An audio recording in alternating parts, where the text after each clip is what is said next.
Hello, good afternoon all, and welcome to our sixth and final session of the 2020 Virtual Clean Med Series.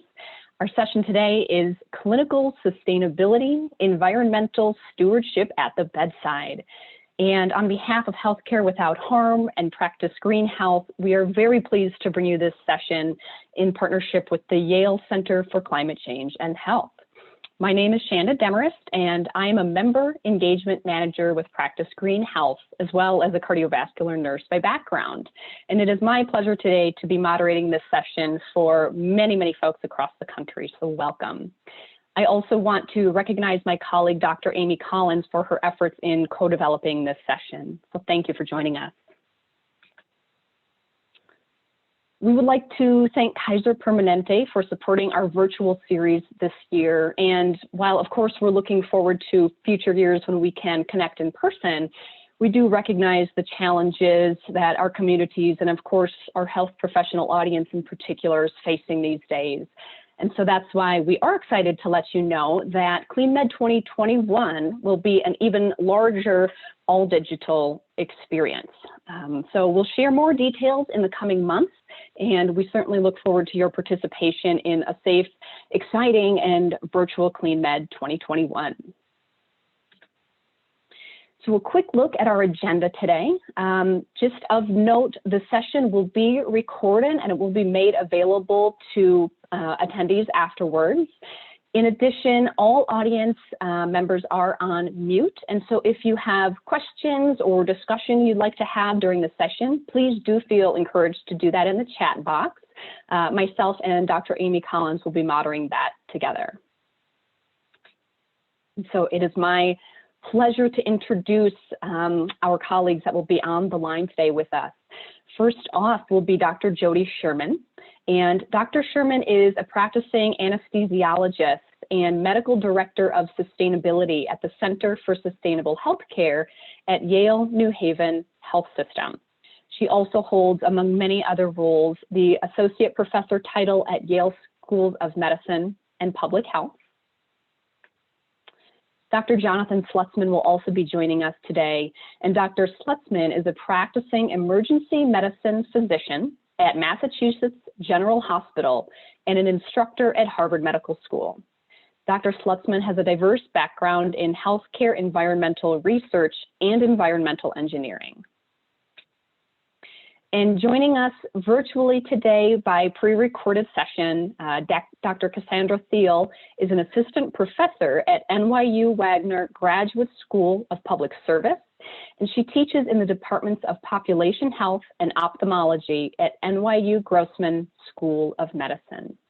So with that, I am honored to hand this over to Dr. Jody Sherman, who will kick us off.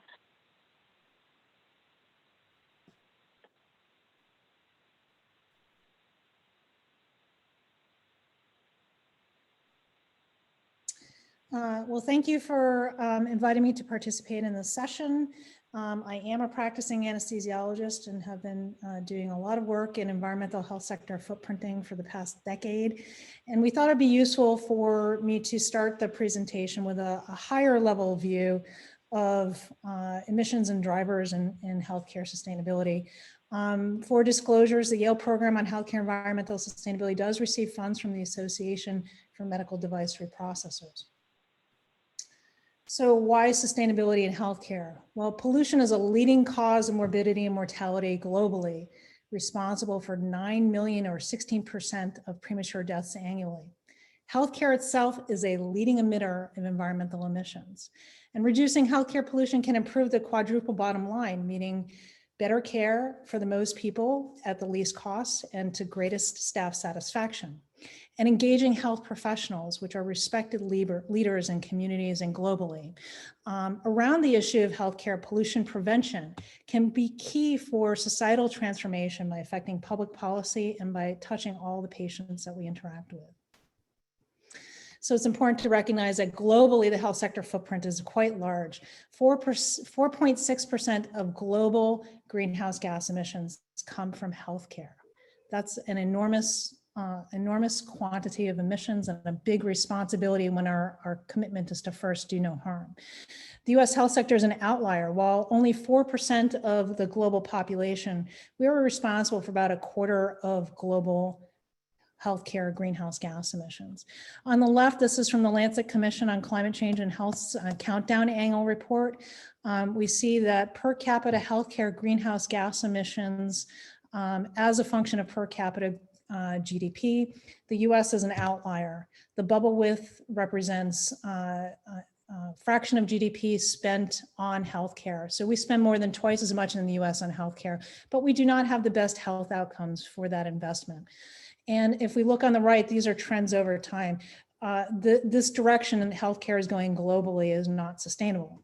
We see one outlier here, and that's Greece. And this has to do with economic instability and in part related to the Syrian refugee crisis, which has very much challenged their healthcare system. And this is just to bring up an important point that we can reduce emissions by providing less care. That's not what we're at all suggesting. We need to improve access to basic and good quality care globally, and it has to be done sustainably. So delving deeper into the US healthcare sector emits 9 to 10% of total national greenhouse gas emissions and similar fractions of criteria air pollution. So understanding what that means for public health, the public health damages from the US health sector are around 614 disability adjusted life years lost annually. That's especially due to air pollution and also greenhouse gas emissions, but that's from total environmental emissions using life cycle assessment modeling. This amount of damage is in the same order of magnitude as the 44 to 88,000 deaths due to medical errors first identified or quantified by the Institute of Medicine in their famous errors human report that came out in 1999. This put patient safety on the map for healthcare. This completely transformed the lens through which we provide healthcare. It is all done through the lens of patient safety. On average, 10 years of life are lost for those medical error premature deaths, so that's why we're in the same order of magnitude. To this point, we've been ignoring the public health impacts of healthcare pollution. What we're saying is that pollution prevention is a new patient safety movement. This is just as important as protecting our patients from the care that we give. We also must protect public health. Delving in further, the relative emissions of where within healthcare those emissions come from. A lot of it comes from travel, both staff, patients, visitors. A lot of it comes from the energy that is required to run facilities. This is from the National Health Sector. If you're not a National Health Service, if you're not aware of the Sustainable Development Unit out of England, you are heavily encouraged to look at their reports. Importantly here, a takeaway is that 2/3 of the health sector emissions are coming from procurement and heavily coming from pharmaceuticals and other chemicals as well as consumable medical equipment. Numerous studies have shown more than 60% of healthcare's greenhouse gas emissions are coming from the supply chain, especially energy and upstream manufacturing. And so healthcare administrators and clinicians, we control which devices and which drugs and how many that we use, whereas manufacturers and regulators really influence embedded emissions and what goes to marketplace. So we have different ways to leverage our voice. And specifically in healthcare, we have a problem, particularly in the US, of this concept of a candy store culture, where all the resources, with rare exception of things like expensive implant devices, everything seems free. So there's very little accountability to which and how much that we use. So this is a big part of the problem that we face in the United States. Another issue is infection control. Preventing infection is fundamental to everything that we do in healthcare. It is part of that safety, that patient safety lens that we view all our patient care through. It is fundamental to what we do. It is all our jobs to prevent infection. It costs our health system a lot, and when we have additional care that is required to take care of patients who have healthcare acquired infections, that also increases costs as well as the pollution footprint. And of course, it's the right thing to do to prevent infections. But the problem is that our efforts to prevent infections are driving this trend toward excessive single-use disposable device uptake, as well as drug waste. And so this is an important area that we need to address. Focusing on one type of infections, this is surgical site infections. Taking a historical view, if you were to go back a couple hundred years and you had a major surgery, you had about a 95% chance of getting an infection and maybe a 40% chance of survival. And if we track the trends over time, we see that the greatest change happening between 1860s, 1880, 1900. This happened along with Semmelweis and Pasteur and Lister and Leeuwenhoek with germ theory, the microscope to actually prove the germs existed, and then creating aseptic and antiseptic practices. So this was the greatest contribution to preventing infection and improving survivability, in this case, after surgery. And then you see a slowing of the curve and another bump happening between 1930 and 1940. This was the introduction of antibiotics into our surgical protocols. And so that was the other great decrement. And then over time, you're seeing improvements in policies and procedures around our protocols for antibiosis and aseptic techniques. And so we are gradually approaching zero here. So we have less than a 5% chance of getting a surgical site infection and a greater than 95% survival rate. So if we were to continue to look at this curve, we're asymptotically approaching zero. This is the infection rate. But what we're doing is we're trying to get to zero. And the question is whether or not that's realistic, because at the same time, we're throwing more and more disposables at the problem, more and more cleaning chemicals. At the same time, we're throwing more and more resource trying to get to zero. We're also increasing this hidden indirect disease burden from healthcare pollution. So we can't ignore that anymore. So ideally, we find this nexus here. It's very hard to get there, but that's the aspiration. And we really have to question whether or not getting to zero is the right goal. And so causes of infection are multifactorial. The most important thing is aseptic and antiseptic practices, most notably hand washing. Patient health status is also important. So patients who have diabetes and immunocompromised, they're at greater risk. Exposure site, the type of the organism, its virulence, how much of that organism is introduced into the patient, and then preventive antibiotics and so forth. So the bottom line is that all these things contribute to healthcare acquired infections. And the most important thing we need to do is wash our hands. We don't do enough of it, even here in the United States.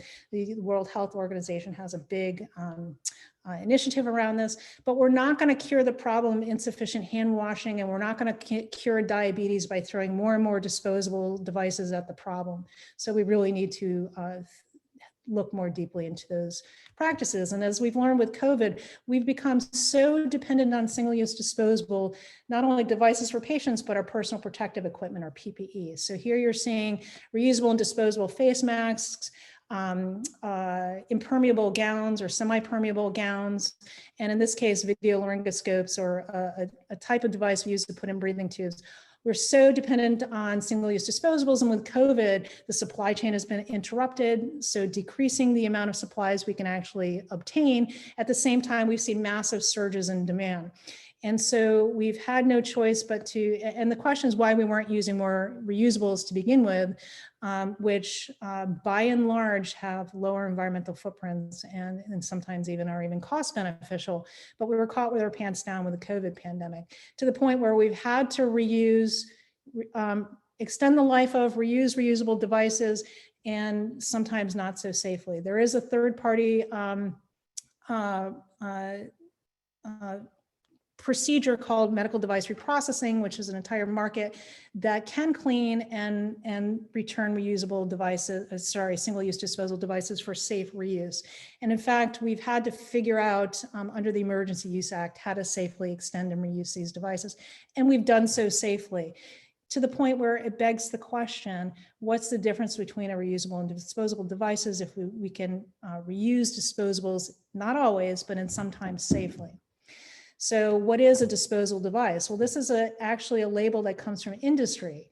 So single-use disposable does not mean it can't be reused. It means that whoever cleans it assumes the risk of its functionality. Hospitals tend to not want that risk, so they've externalized that procedure, but only 2 to 3% of approved devices are currently reprocessed. So we have to rethink and come up with better solutions to bolster the resiliency of our supply chain, which also improves environmental emissions. So we need to move from a linear healthcare economy, which is essentially take, make, waste, where we extract materials, make them, use them, and then eventually throw them away. Principles of the circular economy are things like recycling, which is probably the last thing that we want to do. We want to keep things in use and reuse them, repurpose them for alternative uses when we can't refurbish them. And most importantly, we need to reduce the things that we use, and we need to redesign them so that they are easier to clean. So these are principles of the circular economy. And so the Intergovernmental Panel on Climate Change came out with a special report in 2018, basically saying that 2 degrees centigrade, which is the aspiration of the Paris Accord, is not enough. We really need to limit our emissions to get to 1.5 degrees max average temperature increase. We've already seen 1 degree centigrade warming. This is the curve for business as usual. These are with the current policies and pledges. So even our current policies aren't enough to get us to the commitment of the Paris Climate Accord. And really we need to get to 1.5 degrees centigrade pathway. And the reason is to reduce it's not that we can stop climate change, but it's to reduce the worst harms that are predicted to occur, are already occurring, but especially predicted by the year 2100. We're likely to reach 1.5 degrees centigrade between 2030 and 2052. And really what it's going to take to get us to limit to 1.5 degrees centigrade average temperature rise is to cut our emissions by 45% by 2030 and get to net zero by 2050. And those of us who are contributing the most, especially in the US, but not exclusively, we have to get there much faster. This is on average. This is possible within the laws of physics and chemistry, but really what it's going to take is political will. If you're not aware, you should know that the National Health Service has committed to get to net zero. They have a legal mandate, but they've actually made a public announcement. They're the largest healthcare organization in the world. They're the largest employer in Europe. And after the US military and the Chinese military, the third largest employer in the world. So in order to get to net zero, we have to measure our emissions. We have to know where they're coming from, and we need to have a plan of action to address where these are coming from. So improving the electricity source, I mentioned that most of the emissions coming from our supply chain are in the manufacturing process. So obviously decarbonizing our electricity grid, getting off fossil fuels, is one of the most important things we need to do.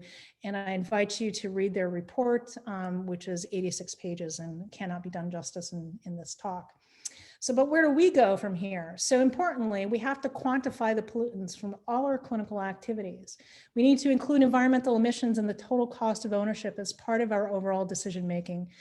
Public health needs to be elevated to the level of importance of patient safety.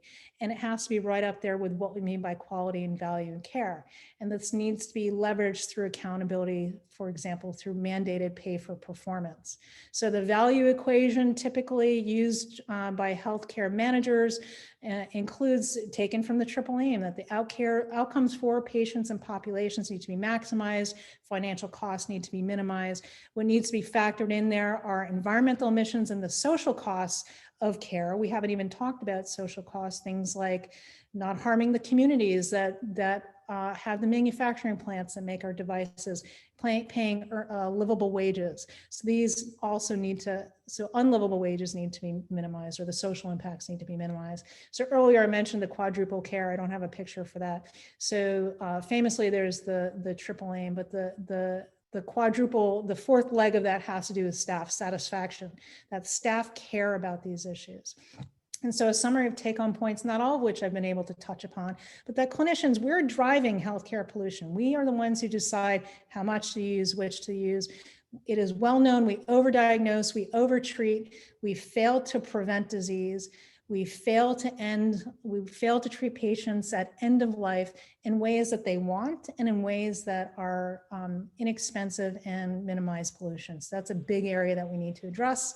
There's this problem of candy store culture and lack of accountability. and there's excess in our infection control practices. We need to engage one another, that this is about public health. This is about patient safety. They are one and the same. You know, not all clinicians can get involved and care about things like making their cafeteria more nutritious and more locally sustainable. Not every clinician can get involved with trying to make their facilities more energy efficient, but every one of us cares deeply and will get involved in how we take care of our patients. So we need to engage one another in how we take care of our patients. Our choices matter. While I've not been able to address in this talk, you will be hearing from the next two speakers about using metrics to be able to discern what's environmentally preferable in terms of drugs, devices, and clinical care pathways, and how we put that all together. This process requires data. It requires more industry transparency. So the value-based payment model, particularly in the United States, needs to factor in resource conservation as how we hold one another accountable. That resource conservation is part of what we mean by quality care. This could not have been highlighted more than with the COVID pandemic. We have a moral responsibility to conserve resources, and we can be held accountable to it through our payment models. We need to track our resource utilization and our emissions at the healthcare organization level, at the practice and practitioner level. This can be done.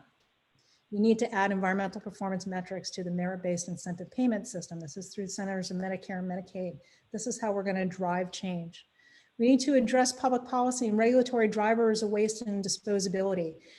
Many of us feel very powerless based on our institutional practices, our departments of public health, our regulations. We can challenge them. We have the ability to do that. It's hard, but we can't throw up our hands. We have to get involved. And then certainly I haven't talked about prevention, self-care for us as physicians, but also for our patients, whole foods, plant-based diet, exercise, active transport, social, spiritual connections, green spaces. This is all part of what has to happen in the transformation of care to prevent disease. And certainly we need to address the social determinants of health. If we can't lift our population out of poverty to address basic economic needs and give basic access to healthcare, we're never going to solve this problem. So we've got a lot of work to do today, but I'm certainly optimistic, and I thank you very much for your time.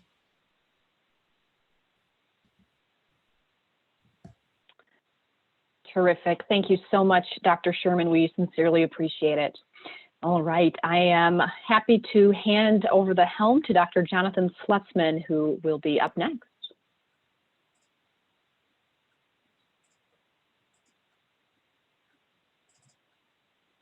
Thank you, Shonda, and thank you, Jody. It's always a pleasure to follow you as best I can.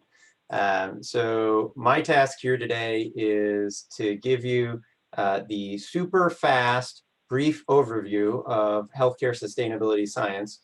For those of you who are fans of the Reduced Shakespeare Company, this is healthcare sustainability science abridged. Of course, if you have any questions, please ask, and we'll try to answer them afterward. As a disclosure, I have received travel funding from 3M, but won't be discussing any specific items in this talk. So what is sustainability science? It's a research field. It's one where we look specifically at the interactions between the natural environment and social systems and how those impact the challenge of sustainability, defined as meeting the needs of the present generation while preserving the abilities of future generations to meet their own needs. There are a number of tools within sustainability science. The one that I'm going to highlight the most, and you heard Jody mention it a little bit already, is life cycle assessment, which is a very powerful research tool that can be used to quantify the environmental impacts, both upstream and downstream, of a product or a process from cradle to grave, from raw material acquisition through transportation, manufacturing, more transportation, use, reuse, reprocessing, and ultimately disposal. The idea being that if you want to compare different options, whether it's single-use disposables to durable equipment or different surgical procedures that achieve the same clinical outcomes, then you can do it in a holistic way, in a whole body perspective, the same way that we should be making our decisions as we care for our patients. So this is the super duper 5-second version of how to do a life cycle assessment. I promise you it will not qualify you to do it after this talk, but at least it'll give you a sense for what we'll be talking about in a few of the studies that I'll be reviewing shortly. There are 4 stages to a life cycle assessment. The first is the goal and scope definition, meaning I'm going to sit down and decide what am I including in my system or out of my system, and what are the purposes for the study at hand. There's a very, very different way of doing it. If you're an end user talking about purchasing one particular product versus another product, versus a manufacturer perhaps who's deciding in the production process which ways to do things. The next is the inventory analysis. That's where you would add up all of the emissions coming out of a product or a process, or the material inputs going into a product or a process, which leads to the impact assessment, where we translate those material flows into some sort of normalized impact on different environmental qualities. And there are different categories of impacts that you might want to include. Some that you might have heard of would be climate change potential, or ozone depletion potential, or human health impacts. And then throughout the whole process comes interpretation and analysis. It's a somewhat iterative approach that as you're doing it, you're continuing to see what you're getting and how you can improve the process. So with that behind us, I'm going to give a really, really tiny taste of the spectrum of sustainability science in healthcare. Each of the 4 studies that I'll be discussing are published in peer-reviewed publications, and I believe that all of them are even in the last handful of years. We're going to start at the highest level here, where Jody Sherman and Matt Eckelman, you heard from Dr. Sherman just a couple of minutes ago, did this study with Matt Eckelman at Northeastern University, trying to quantify what are the environmental impacts of the entire US healthcare system. And if you've ever quoted the number that about 10% of US greenhouse gas emissions come from healthcare, this is the source for that data point. And what Sherman and Eckelman did was what we call an environmental economic input-output life cycle assessment, where they took data, economic data on spending patterns essentially for US healthcare, and used translation tables. They're economic input-output tables that try to connect a dollar spent in one particular field. Where does that then go, and what are the emissions potentially associated with that? For example, if you spend $10 on ground transportation, or you spend $100 on pharmaceuticals, or $1,000 on durable medical equipment, what are the emissions associated with that? And those kinds of data are great for looking at very large scale systems. You can imagine that what I just described before of doing a life cycle assessment, adding up all of the inventory components for your product or your process, can be quite tedious, even for a simple small scale item like the pad of paper that's sitting on your desk right now for you to take notes. There are a lot of steps that go into that.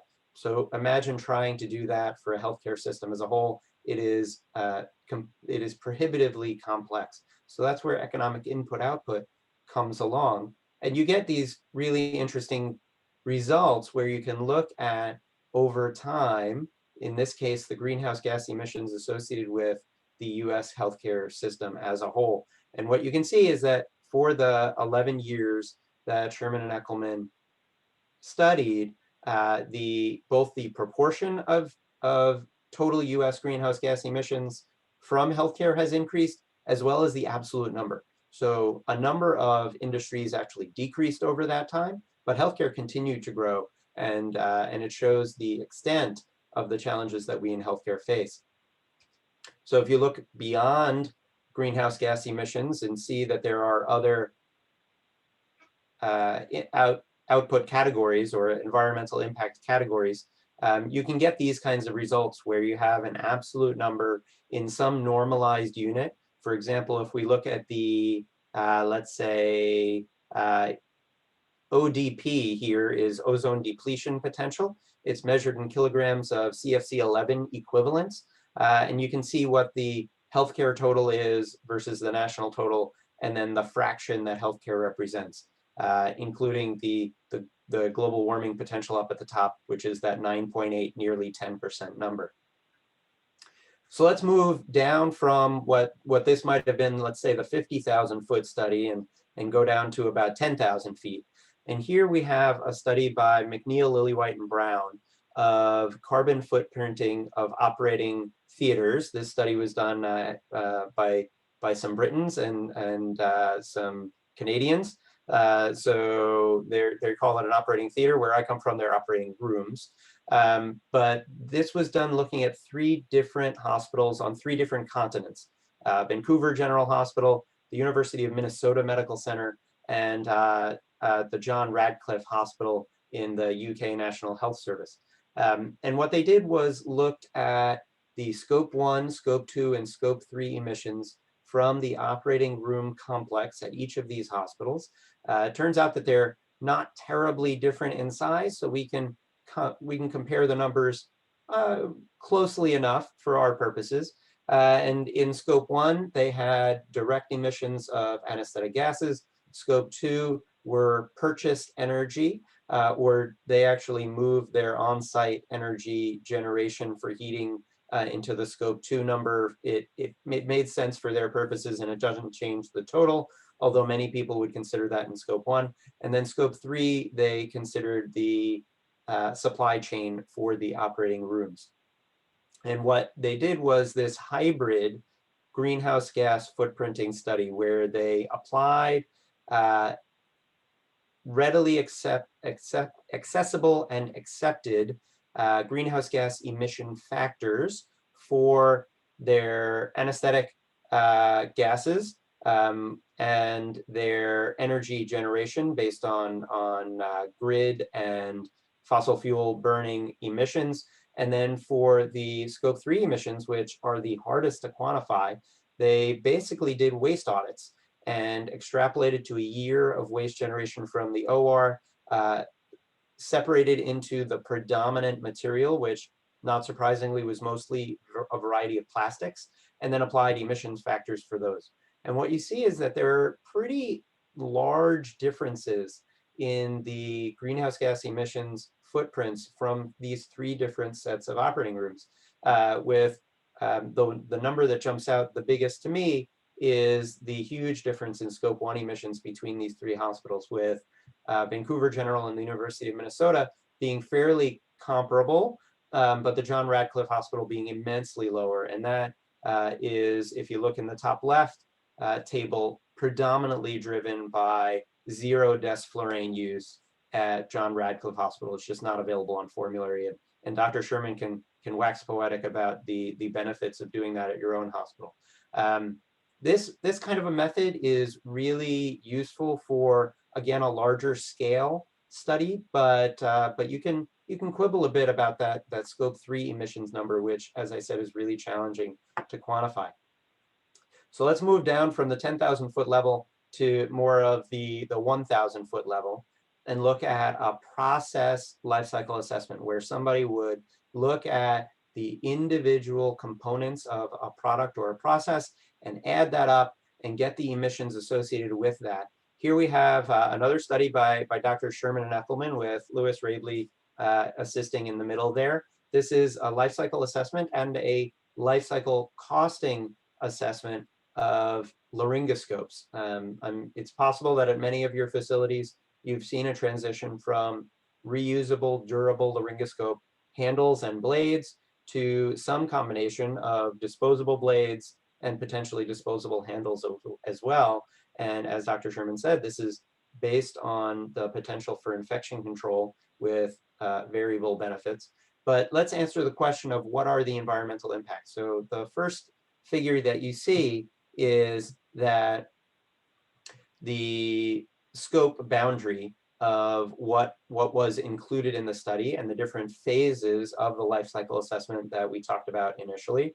And then the bottom of that box is the costs that were included.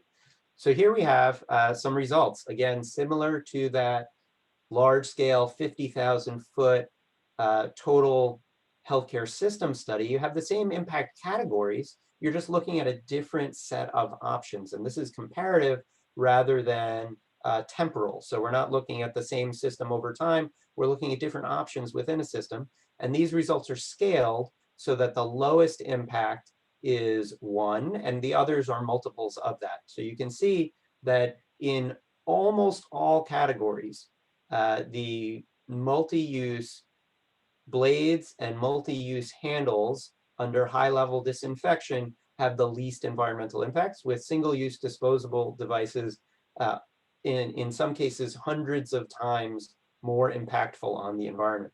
And you can make really pretty charts that show you just visually, strikingly how different these are. But what's most striking about this study, I think, is the life cycle costing piece.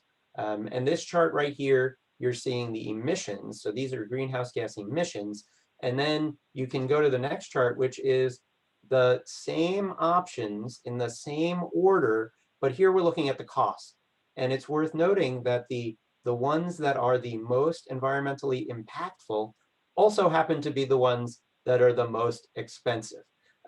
So this is not necessarily a case where we're going to save money by using single-use disposables by not spending money on reprocessing. This is a case where doing the right thing environmentally will often help your financial bottom line as well.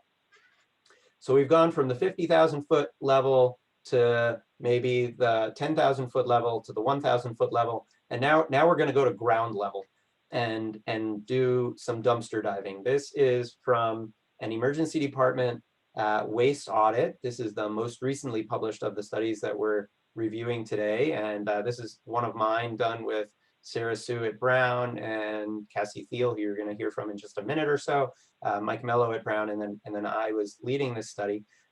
We did perhaps one of the simplest kinds of healthcare sustainability studies there is, which was taking all of our trash and dividing it and measuring it, quantifying it, and reporting it.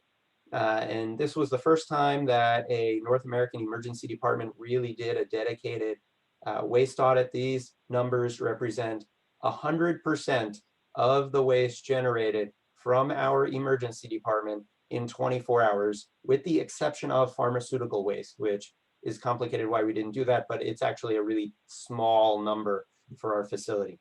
And the take-home message is that over the course of one day, we generated about 1,400 pounds of waste, the vast majority of which was plastic. And if we extrapolate that over a year, we're talking about somewhere around 225 tons of waste just from one emergency department.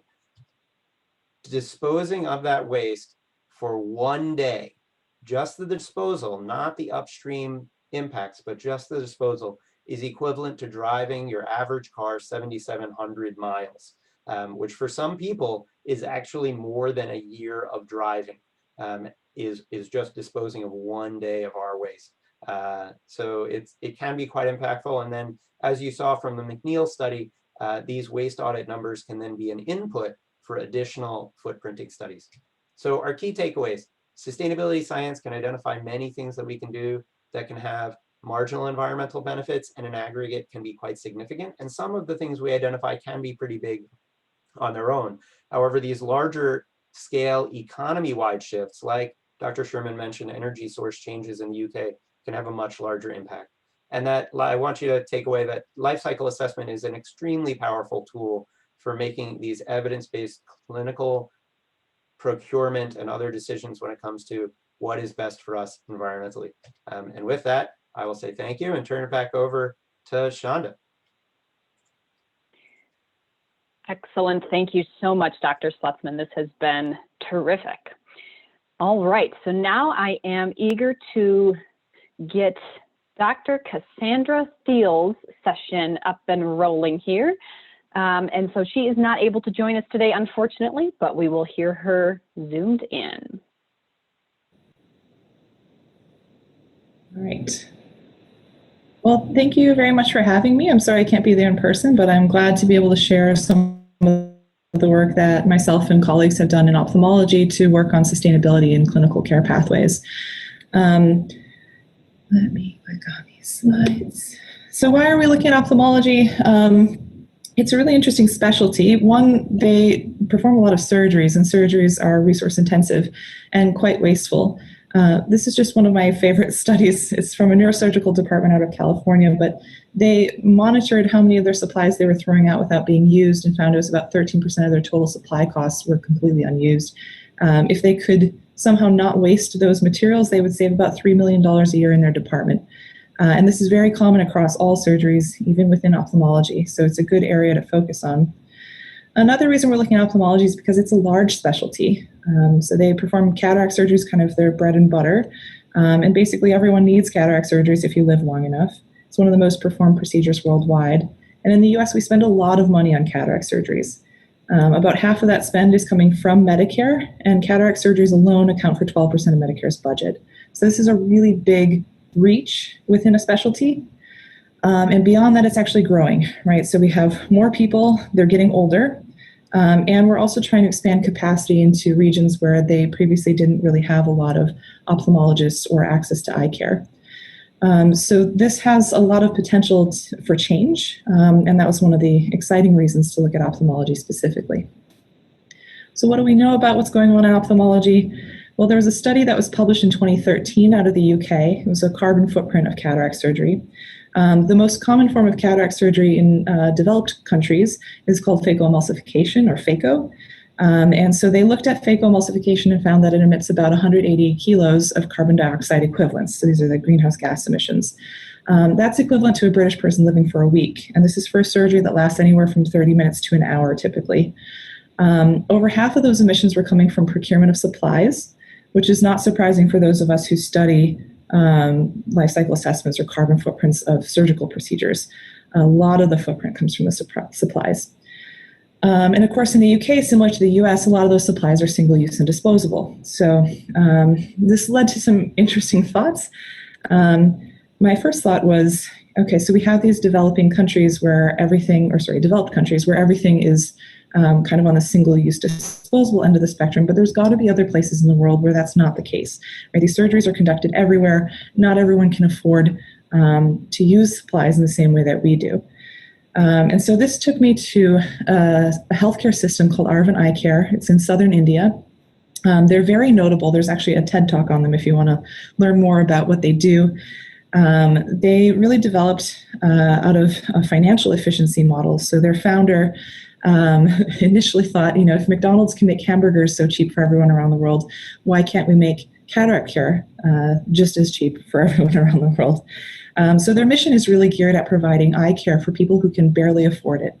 And so they've designed a surgical center here that is very efficient, but is looking at reducing costs to the point where they can be a profitable health system. So they don't rely on donations, they're consistent, but where people can pay either the market rate or anything below that, down to zero. So I think it's about 2/3 of their surgeries or half of their surgeries are free or reduced rate. And with the people who pay the full rate, they're actually a profitable model. And so it was really based out of finances, how they developed their efficiency. But I went there to look at, of course, their resource use, because that does tie into that financial efficiency. So here you can see their operating room, a little different from in the US. We have 4 beds and 2 surgeons. So one surgeon operates on 2 beds. Typically, they're operating on one bed while the other one's being prepped. They'll flip all the equipment over, operate on that one while the first one is being kind of cleaned up and the next patient's brought in, and they just go back and forth between the beds. So this really reduces their overhead. And you can also see that they have a lot of reusable supplies here. This is prior to COVID. Things have changed a little bit during the pandemic. But essentially they have all reusable masks, gowns, head coverings, drapes, all of that stuff is reusable. So they've really cut down on the resource efficiency or resource use. And you may be wondering now, well, that's all well and good, but what about infection control practices. And that's where ARVN was particularly interesting to look at because they have really good metrics for their complication rates, rates of success post-surgery, and they're actually better than the US in quite a few metrics. So that last one there, the rates of endophthalmitis, that's an eye infection that is not very common, but it's one of the worst outcomes you can get in a cataract surgery. And you can see their rates for that are much lower than the US. So this was a really interesting place to look because they're clearly doing their surgeries well, but in a very different way from how we do things in the US. So while I was there, I monitored their waste generation. This is just one visual for how different things are. And we have one phaco in the US on the left, so garbage produced there, and 93 phacos at Aurovend on the right. So a huge difference in the amount of materials that we're using in each of these surgeries. This is a look at the carbon footprint. So this is comparing Aurovend to that UK-based study. And what you'll notice is that, of course, the UK has a much higher footprint than Aurovend does for the same procedure. So it's like driving a car 500 kilometers in the UK versus 25 kilometers in Aurovend. And it's just really interesting to note this, right? We have the data now to show the resource use, and these are just some ways to visualize it. So Aurovend has some really interesting takeaways that we could potentially bring back to more developed countries.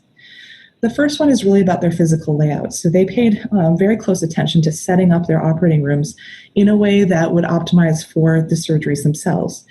So it's set up a lot like an assembly line. It may be uncomfortable for a lot of patients in America, at least, to go through this. In India, it didn't seem to be a problem at all. But the patients are always the ones who are waiting. It's never the surgeons or the surgical teams because they're the high-value item.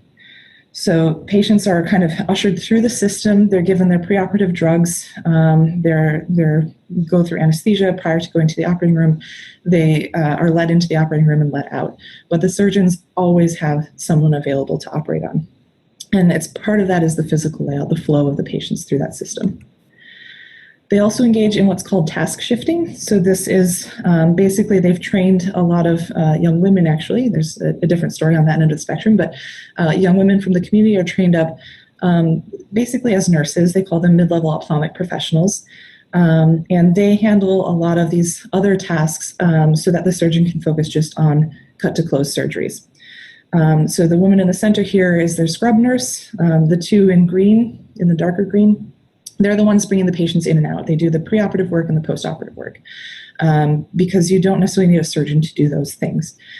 So this allows the surgeon to just do cut-to-close cases all day.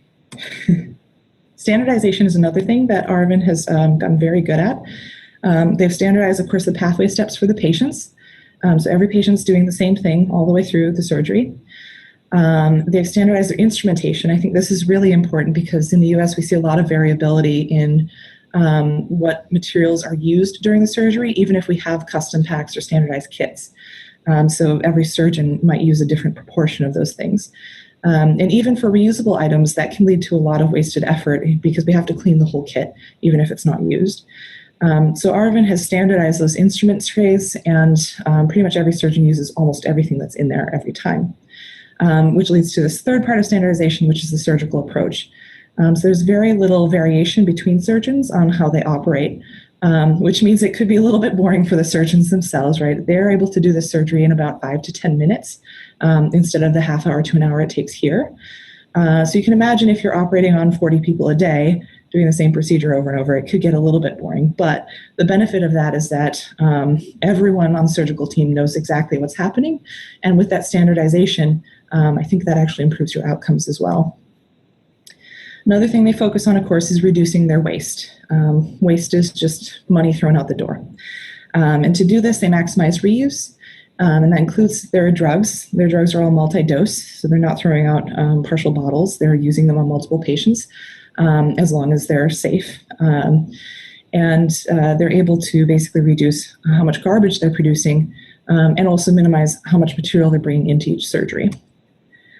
Finally, and this is the most important, they're maintaining their safety. So they can't actually achieve their mission, right, of high-value eye care for low cost if their surgeries are not doing anything good for their patients. If the patients are leaving worse than they came in, then there's no point in doing this at all. And that's probably the ultimate waste, right, is surgeries that don't go well. So they're really careful about maintaining safety, about making sure that everything that needs to be sterilized between cases is sterilized. And that's really key to their model for its success. So to go back into the US, we see a lot of variability in our cases. So this is just a look at surgical supply costs for phacoemulsification at 5 different US facilities.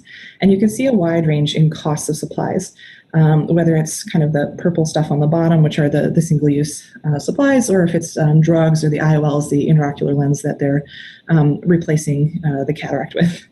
Here's Arvin's costs, so much, much smaller, of course. We wanted to focus a little bit more on the drugs here in the US because it was a contentious point for a lot of the surgeons we were talking to. They felt they were throwing away so much of it unnecessarily. So we went in to 4 different medical centers in the northeastern US and just measured how much of these drugs were thrown out after every cataract case. And here are our findings, right? So the eye drops in particular were heavily wasted between patients. So they'll put a couple drops in a patient's eye and then they have to throw out the whole bottle, even if the bottle is labeled as multi-dose, as is the case with dilating drops, even if the bottle is something that the patients would be using after their surgery, as is the case with antibiotics. And you can see for eye drops, almost 80% of the drugs are thrown out at 2 of our sites. This has financial costs, right? We pay for those drugs. At those 2 sites that threw out the most, that's $190,000 worth of drugs thrown out each year from cataract surgeries. That would pay for an additional 53 cataract surgeries at each location if we somehow didn't throw them out. On the environmental side, of course, we're manufacturing and delivering these drugs, and that has a carbon footprint. So the 2 sites that wasted the most are throwing out about 105,000 metric tons of CO2 unused. We've already emitted those and we're not even using them. That's like driving a car between Alaska and Florida 51,000 times a year. And these are just like a single site that's throwing away these drugs in their cataract surgeries. So there's a lot of waste happening here. This led us to conduct a national survey, right? We're wondering if what we're observing in our surgeons is universally true, right? They're frustrated with the amount of waste. So we surveyed members of the top 4 ophthalmological societies and had about 5% of the US ophthalmological population respond. And the major conclusion is, yes, they're concerned about climate change. Yes, they're concerned about how much trash is generated in the operating rooms. We asked them very specific questions about what drugs or supplies they would consider reusing or multi-using. And there was actually a surprising number were comfortable with that they would prefer reusable over disposable. But they felt that there was too many regulatory barriers to doing so as a liability issue more than anything else. So they wanted more discretion to reuse, and they also wanted manufacturers to do more to consider the carbon footprint. So these are some really interesting takeaways that led for 2 of the ophthalmological societies to join the Medical Society Consortium on Climate and Health. So they're engaging a little bit more on this political side. So overall, what I'd love for you to take away from this particular presentation is that low resource settings may be a great place to look for more efficient resource use. These surgeries are conducted all over the world. There are sites globally that are doing this very well, but with a very different resource use profile. Not every place can afford to throw away supplies like we do here in the US. And so if you're looking for ways to change that, there are great examples already out there. And I think another part of this is that we're all, individually passionate about this, but at some point we have to build this up to a larger level. And engaging with your professional societies is a great way to leverage those collective voices. It helps to gather the data, of course, to have carbon footprinting data, perhaps even surveys to show how widespread this interest is. But engaging those professional societies is a really great way to try to create political change much more quickly. And finally, I like to say this because a lot of physicians are a little anti-industry, and I can understand why, but industry is part of this puzzle as well. So the people who manufacture these devices also set the instructions for use and influence regulation on them, and you're not going to change the system without engaging industry as well. So these are some of the major things that I think could really help any specialty who's looking to change their carbon footprint and make healthcare more clinically sustainable. So I have a few funding support shown here that I'd like to thank, and of course, lots of research partners. So I will leave it at that. If you do have any questions, please feel free to email me. I may be on maternity leave for the next few months, but I will try to get back to you. Thank you.